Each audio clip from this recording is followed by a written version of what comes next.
Hello guys, welcome to my YouTube channel. In today's video, we will discuss about April banking second week. So let's start. UPI unified payments interface. So ఎప్పుడు launch చేశారు? ఇది 2016లో launch చేశారు. ఎన్ని years complete చేసుకుంది? 2026కి 10 years complete చేసుకుంది. Already నేను పార్ట్ 1 వీడియోలో డిస్కస్ చేశాను. All time UPI transactions, high transactions ఏ మంత్లో జరిగినాయి? మార్చ్ 2026లో జరిగినాయి. సో యూపీఐ స్టార్ట్ చేసి 11 ఇయర్స్లో ఫస్ట్ టైం ఇంత హై ట్రాన్సాక్షన్స్ జరగడం ఒక మంత్లో. ఎంత వాల్యూ ఎంత? 22.64 బిలియన్ ట్రాన్సాక్షన్స్. సో ఎన్పిసిఐ ఎవరు డెవలప్ చేశారు? NPCI national payments corporation of India.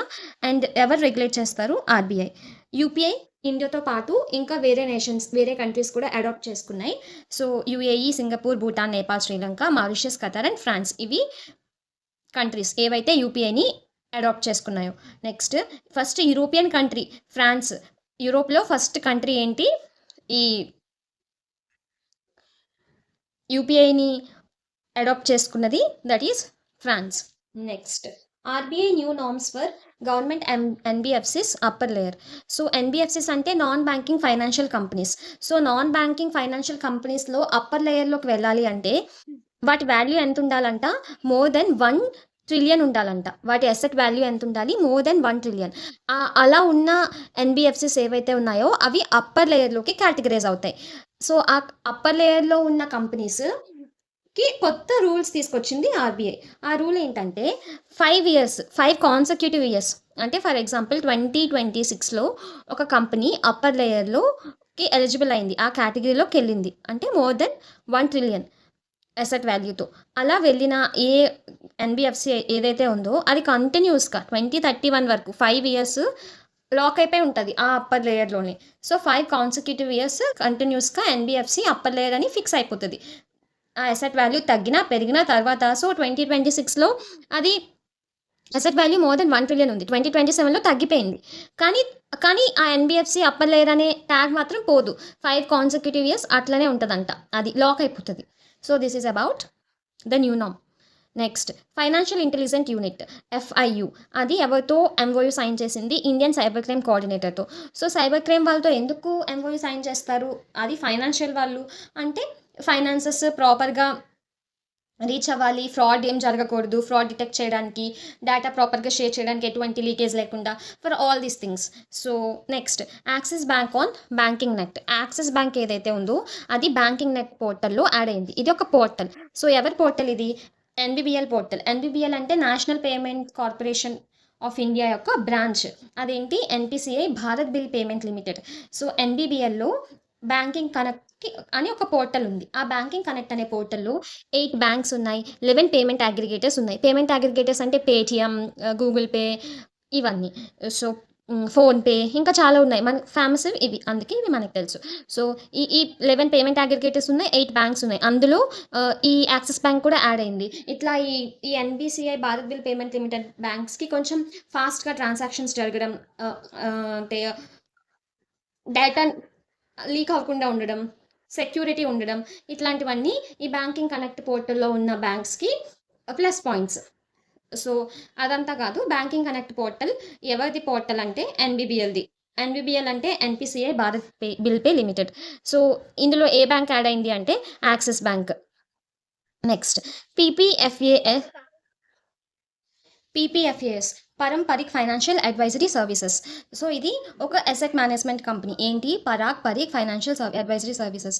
So ఇది ఈ కంపెనీని pension fund regulatory development authority of India PFRDA approve చేసింది పెన్షన్ ఫండ్ స్పాన్సర్గా. ఏ స్కీమ్కి? నేషనల్ పెన్షన్ స్కీమ్కి, ఎన్పిఎస్కి. ఈ పీపీఎఫ్ఏఎస్ స్కీమ్ని, ఈ అసెట్ మేనేజ్మెంట్ కంపెనీని పెన్షన్ ఫండ్ స్పాన్సర్గా అప్రూవ్ చేసింది. సో నేషనల్ పెన్షన్ స్కీమ్లో ఆల్రెడీ 10 అసెట్ మేనేజ్మెంట్ కంపెనీస్ ఉన్నాయంట ఎన్పిఎస్లో. Next CSB bank. CSB bank headquarters ఎక్కడ? కేరళలో ఎక్కడ? Thrissur. So CSB bank smart save account launch చేసింది. స్మార్ట్ సేవ్ అకౌంట్ ఏంటంటే మనకి ఒక సేవింగ్స్ అకౌంట్ ఉంటుంది కదా, ఆ సేవింగ్స్ అకౌంట్లో ఒక పర్టికులర్ లిమిట్ అబవ్ మనీ ఉంటే అవి ఆటోమేటిక్గా ఫిక్స్డ్ డిపాజిట్లోకి వెళ్ళిపోతాయి. సో ఎప్పుడైతే మనీ ఫిక్స్డ్ డిపాజిట్లోకి వెళ్తుందో then will get good amount of interest. So మనకి కావాల్సినప్పుడు తీసేసుకోవచ్చంట. This auto sweep FD facility. So, మన సేవింగ్స్ అకౌంట్‌లో ఎప్పుడైతే మనం పెట్టుకోవసరం లే. మనం ఏం ఆప్ట్ చేసుకోవసరం లే. ఆటోమేటిక్‌గా అవే ఫిక్స్డ్ డిపాజిట్ అకౌంట్‌లోకి వెళ్ళిపోతాయంట. That is CSB bank. So, smart save account launch చేసిన బ్యాంక్ ఏంటి? CSB bank. Next BOB Samvad. BOB Samvad ఇది bank of Baroda AI platform. So, launched by bank of Baroda. ఇందులో 22 లాంగ్వేజెస్‌లో it can communicate this BOB Samvad which is called bank of Baroda Samvad. ఇది 22 లాంగ్వేజెస్‌లో communicate చేస్తది. Phase 1 కోసం అంటే present అన్ని బ్రాంచెస్‌లో, అన్ని స్టేట్స్‌లో దీన్ని లాంచ్ చేయలేదు. ఓన్లీ 5 సౌత్ ఇండియన్ స్టేట్స్‌లో it was launched. That is AP, Telangana, Tamil Nadu, Maharashtra and Karnataka. 250 బ్రాంచెస్‌లో ఫేజ్ 1 రోల్ అవుట్ చేసింది. నెక్స్ట్ ఇది ముంబైలో బాబ్ ఫారెస్ట్ అని like bank of Baroda forest అని ముంబై బ్రాంచ్‌లో ఒక చిన్న 6000 స్క్వేర్ ఫీట్ ప్లేస్‌లో గ్రీన్ స్పేస్ అంటే ప్లాంట్స్ కోసం ఉంచారంట. అది BOB forest. So, that is not much important. This BOB Samvad is important. Next PNB MoU with GEM government e-marketplace. ఈ పోర్టల్ ద్వారా government marketplace Sahay portal ద్వారా PNB Punjab national bank collateral free loans ఇస్తుంది. ఎవరికి? Micro, small and medium ఎంటర్ప్రైజెస్కి. So, PNB ఎవరితో sign చేసింది for collateral free loans? GEM Sahay పోర్టల్తో. Next RBI guidelines to accelerate inward cross border remittances and reduce banking delays. So, ఈ inward cross border remittances ఏంటంటే ఇప్పుడు foreign నుంచి ఇండియాకి ఎవరైనా మనీ పంపిస్తారు కదా, అది ఇన్వర్డ్ క్రాస్ బార్డర్ రెమిటెన్స్. అంటే బార్డర్ క్రాస్ చేసుకొని వస్తుంది కదా మనీ. సో, అది సో ఈ అకౌంట్స్ని నోస్ట్రో అకౌంట్స్ అంటారు. సో, ప్రెజెంట్ ఫర్ ఎగ్జాంపుల్ ఒక పర్సన్ ఉన్నారు, వాళ్ళకి ఎక్స్ పర్సన్ ఉన్నారు. ఎక్స్ పర్సన్కి ఫారెన్లో ఒకరున్నారు వై ఫారెన్లో ఉంటే వై కూడా ఇండియనే. ఒక ఇండియన్కి ఫారెన్లో అకౌంట్ ఉంటే ఆ అకౌంట్ని నోస్ట్రో అకౌంట్ అంటారు. సో, ఈ నోస్ట్రో అకౌంట్స్ ఏవైతే ఉన్నాయో వీటిని బ్యాంక్ డైలీ వన్స్ చెక్ చేస్తుందంట. సో, అప్పుడు ఏంటి, మనీ కొంచెం లేట్గా వెళ్తాయి డైలీ వన్సే చెక్ చేస్తే. ఈ ఆర్బీఐ న్యూ గైడ్లైన్స్లో ఏం చెప్తుందంటే నోస్ట్రో అకౌంట్స్ని ఫ్రీక్వెంట్గా చెక్ చేయండి. ఏదైతే మనీ వస్తుందో అది వెంటనే ఆ రిసీవర్కి ఇచ్చేయండి అని చెప్తుంది. So, as soon as possible ఎవరికైతే మనీ పంపించారో వాళ్ళకి రీచ్ అయిపోవాలి. అది. So, this aligns with the payment vision 2025 and G20 objectives. Nostro account అంటే ఏంటో ఇంపార్టెంట్. అంతే, మోస్ట్లీ దానికి బ్యాంకింగ్ డిలే తగ్గించింది. ఏ అకౌంట్స్కి బ్యాంకింగ్ ఇట్లా చేసింది అంటే నోస్ట్రో అకౌంట్కి. Next State Bank of India overtakes ICICI in market capitalisation ranking. Market capitalisation అంటే ఏంటి? స్టాక్స్లో ఒక బ్యాంక్కి ఎన్ని షేర్స్ ఉన్నాయో, ఎంత ఎక్కువ షేర్స్ ఉంటే అంత మార్కెట్ క్యాపిటలైజేషన్ అన్నట్టు. సో, ఎక్కువ హెచ్డిఎఫ్సి, నెక్స్ట్ ఐసిఐసిఐ ఉండేది. ఐసిఐసిఐని క్రాస్ చేసుకొని ఓవర్టేక్ చేసి ఎస్బీఐ సెకండ్ ప్లేస్లోకి వచ్చింది. ఎస్బీఐ థర్డ్ ప్లేస్లో ఉండాల్సింది, సెకండ్ ప్లేస్లోకి వచ్చింది. నెక్స్ట్ ఫస్ట్ ప్లేస్లో HDFC. Next India's largest urban cooperative bank ఏంటంట? Saraswat cooperative bank. అది రీసెంట్గా 1 lakh crore total asset value total బిజినెస్ని క్రాస్ చేసింది. 1 lakh crore. So, it was established in 1918. Headquarters Mumbai, Maharashtra. Next credit B enters unicorn club. So, unicorn club అంటే ఏంటి? ఏదైనా startup దాని value more than 1 billion కంటే ఎక్కువ ఉంటే అది యూనికార్న్ క్లబ్లోకి ఎంటర్ అయిపోతుంది అనమాట. సో, ఒక పర్టికులర్ లిమిట్ ఉంటుంది. ఆ లిమిట్ క్రాస్ చేస్తే you will be the highest unicorn అన్నట్టు. సో, దీని వాల్యూ ఎంత ఉందంట? 1.1 billion ఇంకా ఎక్కువ ఉంది. $1.5 billion. సో, $1 billion ఉంటే ఇది ఇంపార్టెంట్. యూనికార్న్కి ఎంత limit? More than $1 billion, then it will be a unicorn. KreditBee value ఎంత ఉంది? More than that is $1.5 billion ఉంది. సో, ఏంటి ఇంత మనీ దీనికి ఎట్లా వచ్చింది? రీసెంట్గా ప్రీ ఐపీఓ ఫండింగ్ లాంచ్ చేసింది. క్రెడిట్ బి ఏంటంటే డిజిటల్గా లోన్స్ ఇచ్చే ఒక యాప్. సో, ఎప్పుడైతే ఇలా యాప్ ప్రీ ఐపీఓ లాంచ్ చేస్తుందో అంటే షేర్స్ కొనుక్కోవడానికి ఇన్వెస్ట్ చేయడానికి ప్రీ ఐపీఓ లాంచ్ చేస్తుంది. Initial public offerings. Pre IPO ఎవరికి? బాగా రిచ్ పర్సన్స్కి, మనలాంటి వాళ్ళకి కాదు, పెద్ద పెద్ద బిజినెస్ మ్యాన్స్కి వాళ్ళకి.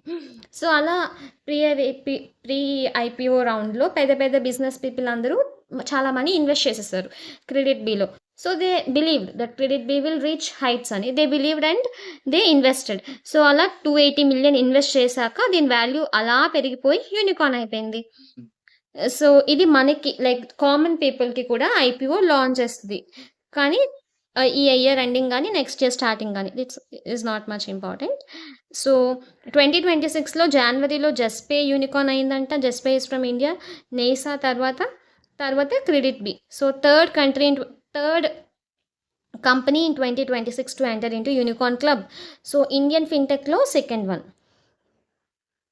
Next, SEBI extends IPO and MPS compliance to September 30, 2026.